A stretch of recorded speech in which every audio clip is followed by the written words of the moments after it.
Bom dia a todos. Sejam todos bem-vindos à Casa Bezerra de Menezes. Meu nome é Eni Rossi e eu convido a todos agora a sentarem-se o mais confortável possível nas suas poltronas para que a gente possa fazer a nossa prece inicial. E assim, vamos rogar a Deus nosso Pai, a Jesus nosso Mestre e Guia, que possamos, nesses breves momentos, recebermos tudo aquilo que necessitamos, tudo aquilo que foi preparado amorosamente pela casa, tanto pelo plano encarnado como dos espíritos. Que possamos sair daqui mais fortalecidos na nossa fé, renovados em esperança, e para podermos assim enfrentarmos todos os trabalhos que se apresentam de uma maneira segura, firme, sabendo que Deus nosso Pai, que nos ama e vela sempre por nós, está sempre conosco. Que assim seja. O tema da manhã de hoje é do livro Fonte Viva, do Chico Xavier e o Espírito Emmanuel, capítulo 24, Pelas Obras. Um capítulo muito pertinente e atual no dia de hoje. Pelo simples fato de esse momento que nós vivemos atualmente, um momento de transição, que nós estamos saindo de um planeta de provas e expiação para um planeta de regeneração. Então, toda essa turbulência, toda essa convulsão, que a gente às vezes pensa, mas para onde estamos indo? Mas isso parece o fim do mundo. Não é. Não é o fim do mundo. É o fim de uma era e o início de outra. E como toda mudança, ela tem essa convulsão. E por isso nós percebemos hoje em dia no mundo, e principalmente aqui no Brasil, a radicalização. Ou é alto, ou é baixo, ou é quente, ou é frio, ou é branco, ou é preto. Esquecendo todas as nuances, as centenas de milhares que existem de nuances entre o frio congelante e o calor escaldante. Entre o microcosmo e o macrocosmo. Ou é A ou é B. Ou é tudo ou é nada. Ou é meu amigo ou meu inimigo. Essa é uma postura que nós estamos tendo. Por isso tantos conflitos, não saímos do lugar, andamos e estamos no mesmo lugar. Isso aí a gente vê atualmente em todos os setores. Por quê? Simplesmente porque nós não seguimos a questão de ver as obras, pelas obras. Como é que se diz? Conhece-se um espírita, não porque frequenta a casa, porque estuda, porque sabe o evangelho de início a fim, os capítulos, os livros dos espíritos, sabe aquilo.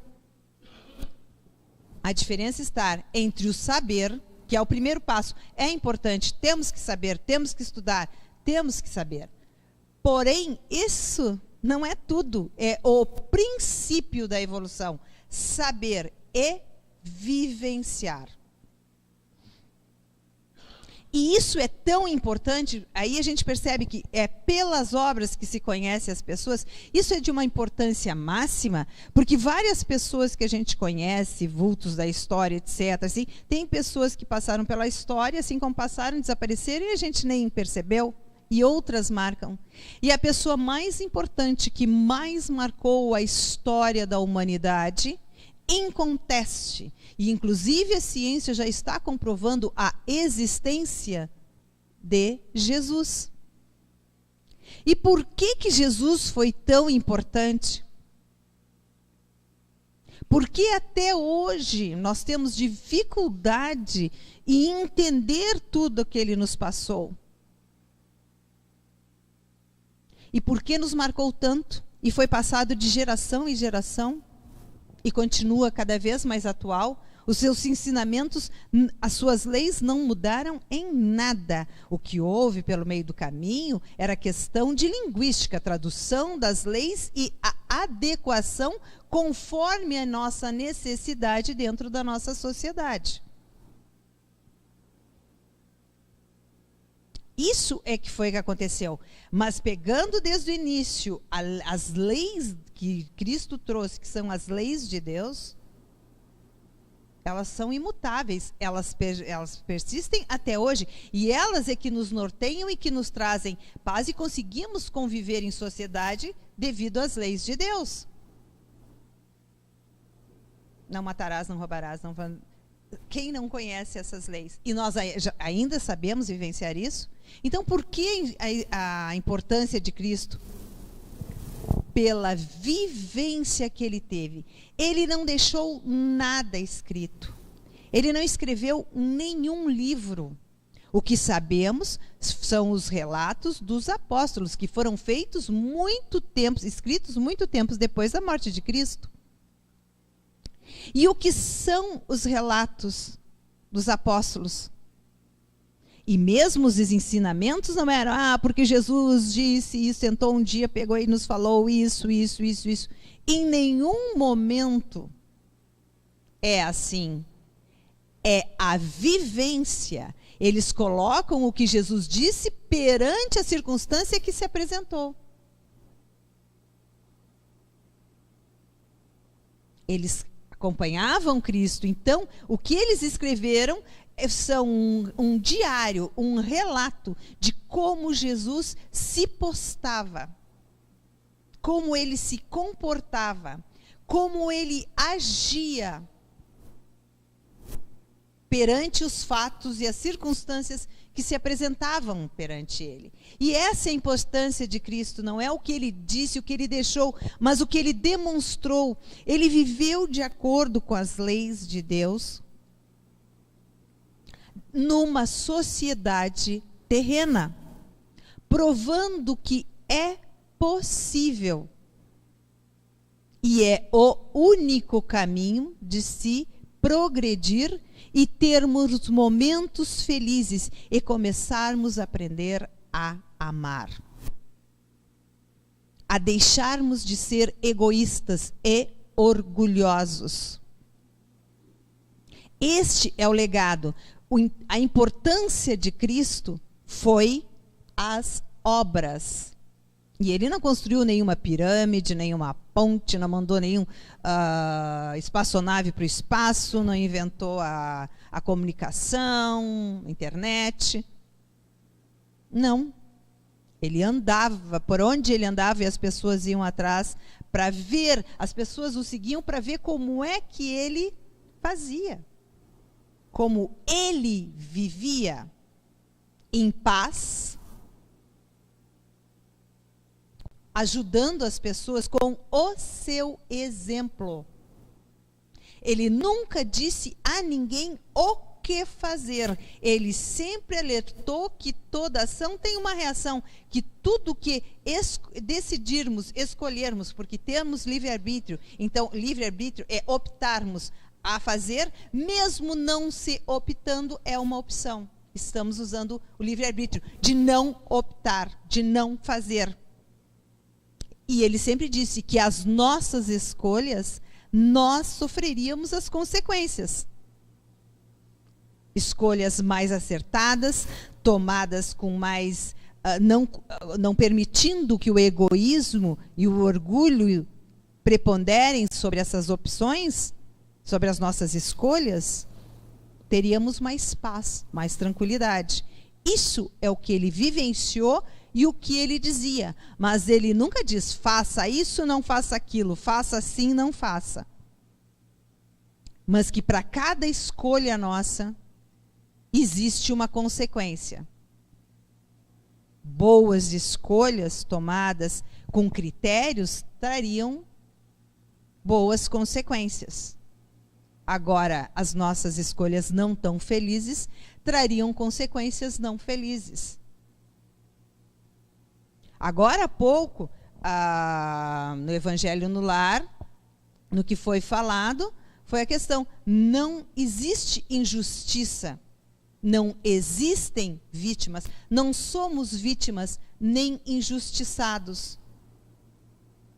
O que acontece é que é uma reação de toda a nossa da energia à nossa volta, aquilo que nós colocamos. E por isso a importância pelas obras. A gente é muito de ir pelo que a pessoa fala, pelo que a pessoa diz. Nós mesmos temos uma autoimagem a nosso respeito.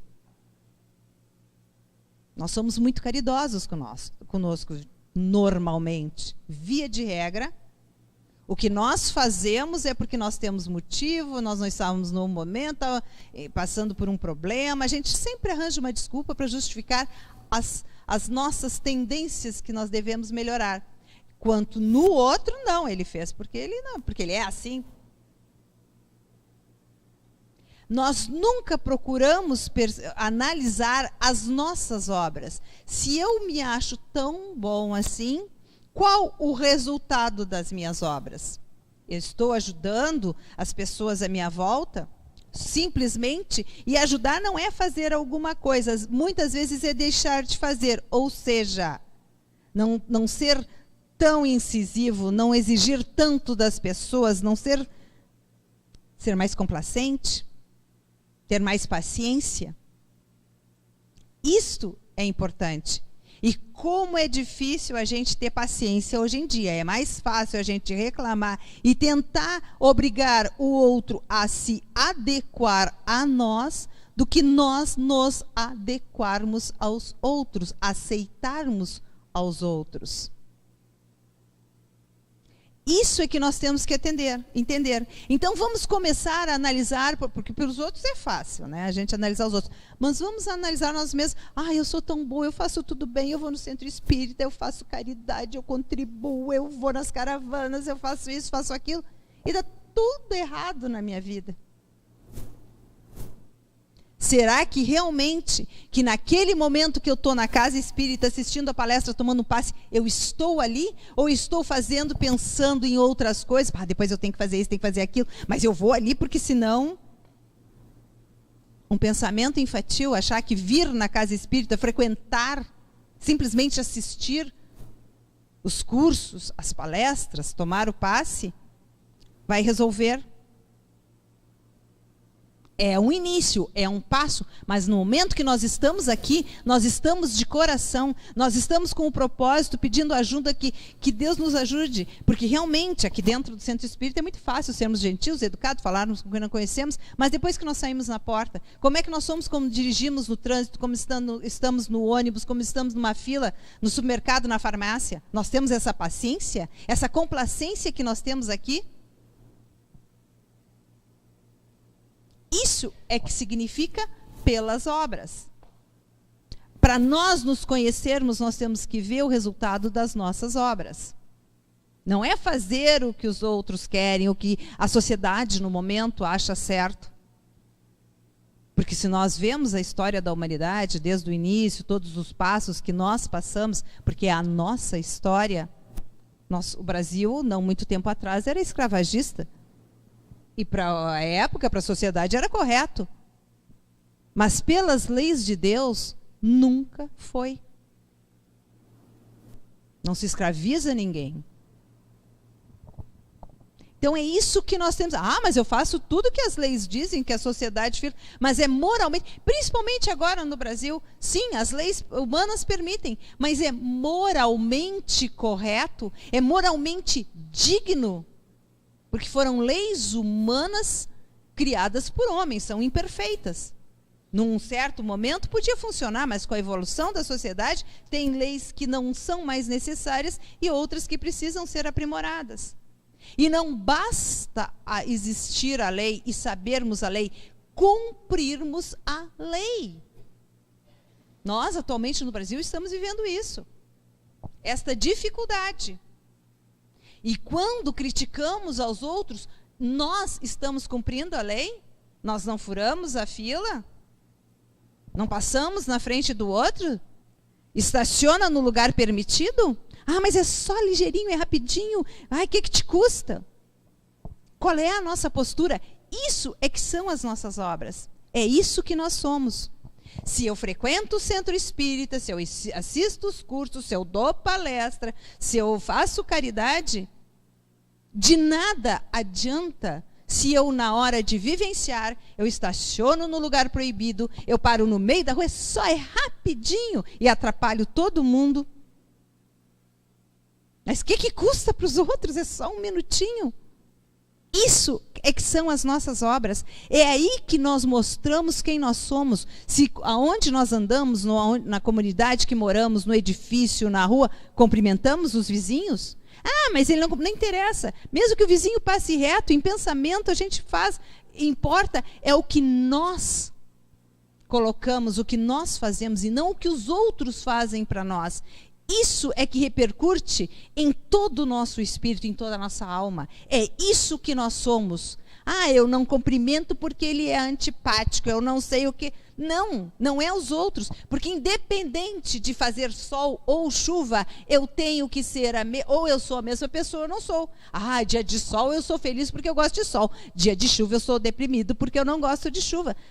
Não, não sou. Eu sou uma pessoa que não tem o equilíbrio, que não aprendi ainda a fazer o bem, não importa a quem. Porque no momento que eu faço o bem, não importa a quem, eu não estou fazendo para o outro, eu estou fazendo para mim mesmo. É a minha essência.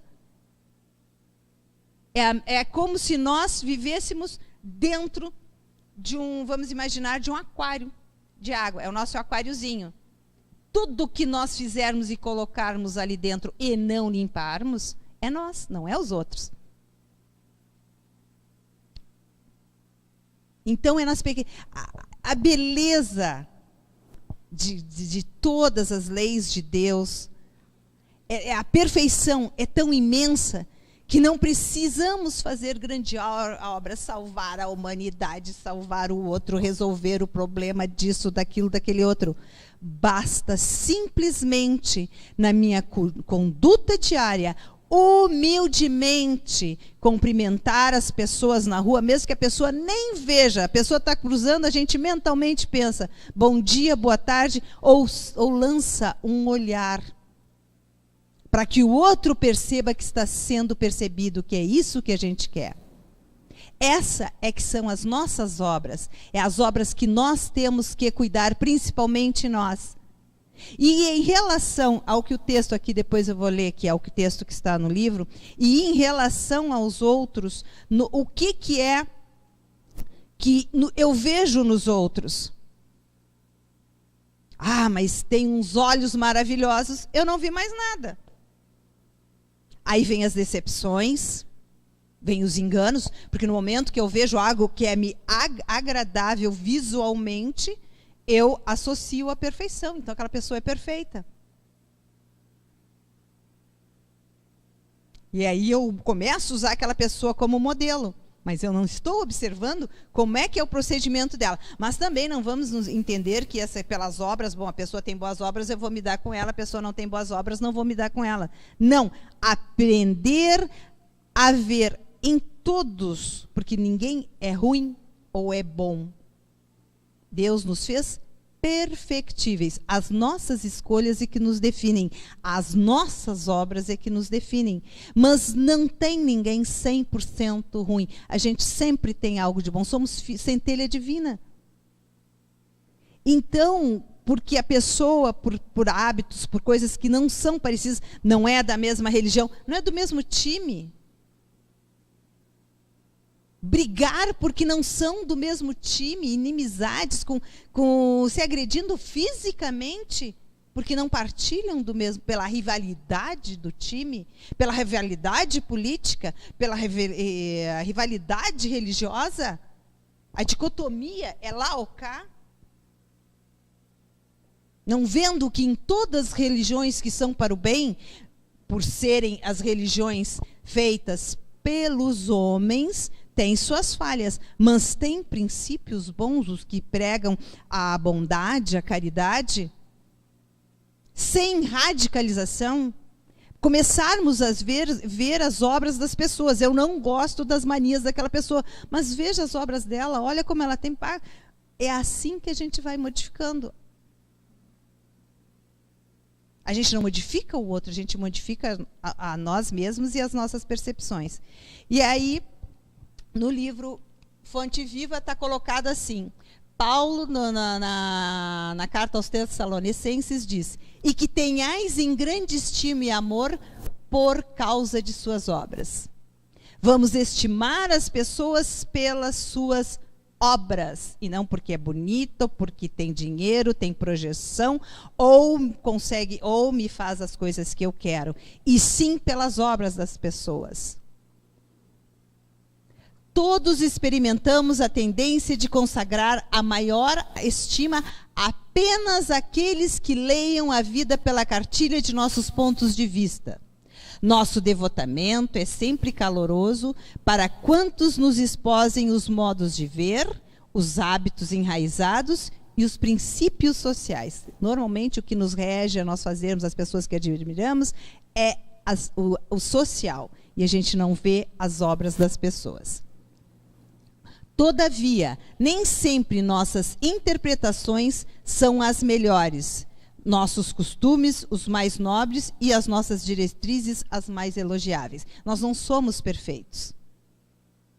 Por isso que eu disse, nós temos que primeiro ver as nossas obras. Que obras nós estamos deixando, fazendo? Isso que é importante.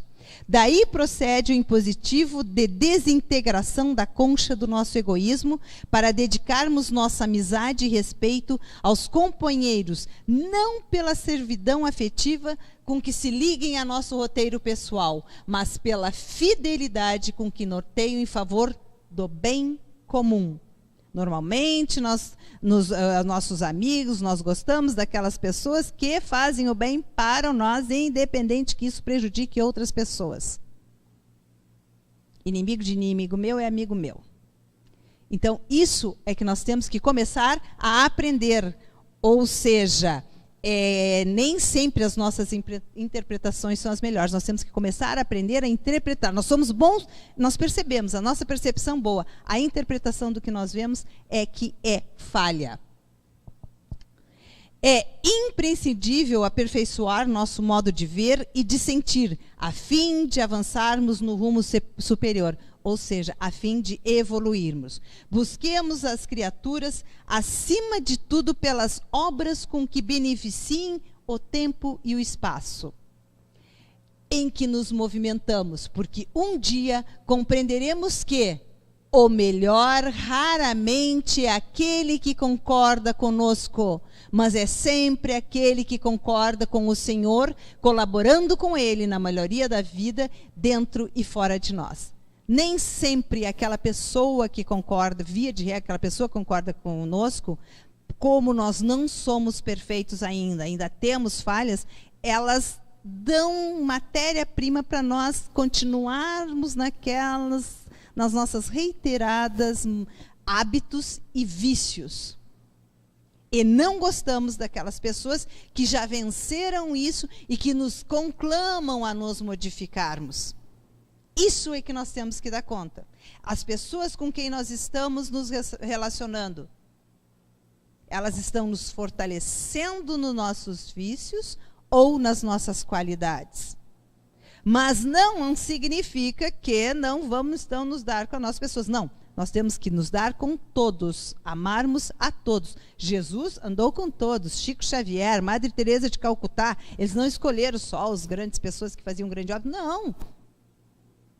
Aí é a diferença, convivermos, aprendermos a aceitar, sabermos cada um e aprendermos a aceitar e aprendermos a buscar bons exemplos, boas companhias. E no Evangelho, no capítulo 17, no Sede Perfeitos, o homem de bem, porque nunca se fala o homem bom. Pode ver que Jesus nunca falou no homem bom, vamos ser bons. Não. Homem de bem. É uma diferença muito grande entre ser bom e ser uma pessoa de bem. Uma pessoa de bem faz o bem. Uma pessoa boa faz aquilo que a outra quer. E não o que tem que ser feito. O verdadeiro homem de bem é aquele que pratica a lei de justiça, de amor e de caridade em sua maior pureza. Ou seja, é aquele que se preocupa com as suas obras. Bom dia, boa tarde, com licença, por favor, obrigado. Essas são as obras que nós temos que aprimorar. É isso que Deus pede para que façamos. Ele não pede coisas grandiosas, salvar a humanidade, a cura do câncer, das epidemias, da febre amarela. Não. É que nós nos melhoremos, para nos sentirmos melhor com nós mesmos. E nos sentindo melhor com nós mesmos, nós vamos fazer o bem aos outros automaticamente. Este é o caminho, não existe segredo e não tem outro caminho. Este é o único caminho. Somos capazes de amar aqueles que nos querem bem e nos admiram. Porém, deixamos de lado os outros, os que não nos querem bem, os nossos concorrentes, os nossos inimigos. Procuremos ser homens de bem, isto é, amemos aos que nos amam e aos que nos odeiam e prejudicam, como Deus, nosso Pai, nos ama. Muitas vezes, quantas vezes a gente já ouviu assim, que os nossos amigos, né, tudo que a gente faz, eles concordam. Então, a gente não evolui, a gente fica parado. E muitas vezes, uma crítica de um inimigo, que a gente diz, é uma crítica, não sei o que lá, ele falou, eu não considero, é o agulhãozinho que a gente precisa para se modificar. Chico Xavier era muito atacado pela Igreja Católica, pelos padres da cidade dele. E ele, uma vez, conversando com Emmanuel, ele falou, ele tinha, apesar da superioridade espiritual dele em relação a nós, ele era um ser humano. E aquilo realmente chateava ele. Ele fazia tudo, ele era cortês, ele era até... Né? É impressionante quem lê, quem assiste os vídeos do Chico e vê a delicadeza com que ele se dirigia às pessoas, incapaz de uma grosseria, mas isso já era natural dele, não era forçado, era dele isso mesmo. E aqueles ataques, porque o que ele fazia, ele não fazia para atacar, para agredir os outros, era uma verdade que ele vivia, que ele acreditava, e os outros atacavam ele, e principalmente os padres da cidade. E Emmanuel chegou e disse, se a crítica, quando fores criticado, se a crítica procede, te modifica, se não, segue em frente. E a gente, em vez de quando houve uma crítica, a gente se modifica, a gente este aí vai para o catálogo de personas não grata, não é meu amigo, então não me interessa se o cara tem boas obras, se a pessoa tem qualidade, se a pessoa pode me ensinar muita coisa, de vivenciar.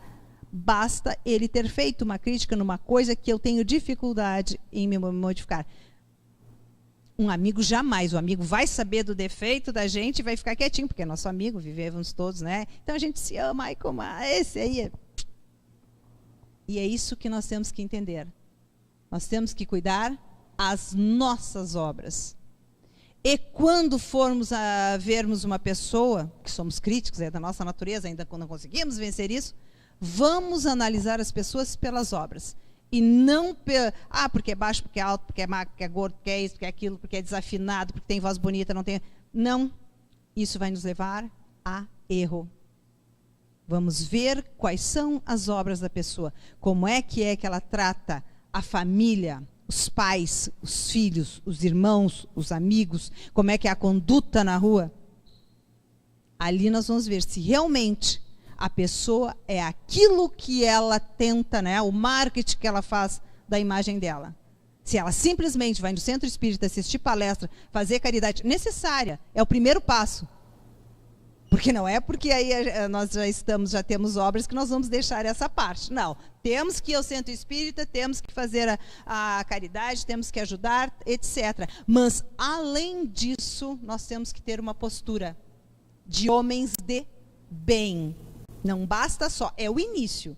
Vir no centro espírita, estudar, fazer a caridade, acompanhar, é o início. Não é tudo, não basta. É o primeiro passinho de uma caminhada de 1000 passos, como dizem os orientais. Então, vamos viver de acordo com homens de bem. Vamos analisar as nossas atitudes e os nossos atos. Só assim a gente vai poder ser, assim, o que importa são as nossas obras. E nós começamos a ter mais respeito por nós mesmos no momento que nós não somos mais uma imagem. mas nós temos consistência, nós temos as nossas obras. A gente já consegue dar bom dia, boa tarde, com licença, por favor, obrigado, e não por uma questão de etiqueta social, mas porque me faz bem pedir desculpa, dizer obrigado, com licença, isso me faz bem. E não por verniz social para que os outros achem que eu sou educado. Essa é a diferença. A gente até pode fazer, mas qual a intenção que a gente faz? Para que os outros achem ou porque aquilo já está arraigado em nós? Não é o parecer, é o ser. Então vamos cuidar das nossas obras e das pessoas que nós temos como ídolos, que nós temos num pedestal, as obras dela.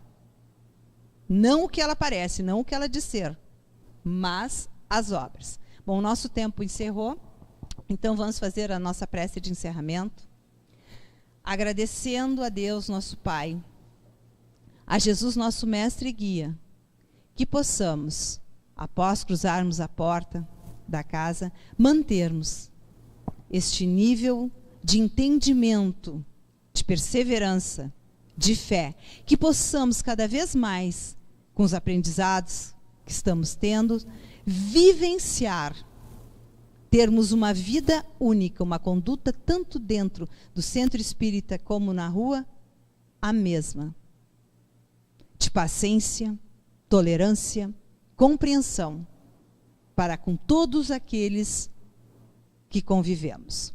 Que assim seja.